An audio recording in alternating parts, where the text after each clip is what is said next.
Hello everyone! So today is Friday. So today's video is magluto ko og bulad sa rice cooker. So before that, ato sang painiton ang rice cooker kay basa pa man siya dayon. Ato na dayon ng butangan og mantika. So nagbutang na ko dira og mantika. Gamay lang.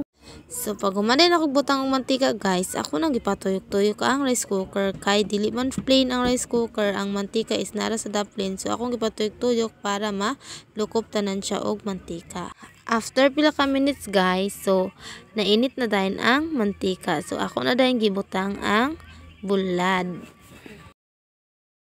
So after mga pila ka minutes guys, so naluto na rin ang pika side ana sa bulad. So ato na dayon na siyang balihon para ang pika side na po dahil natong lutuon.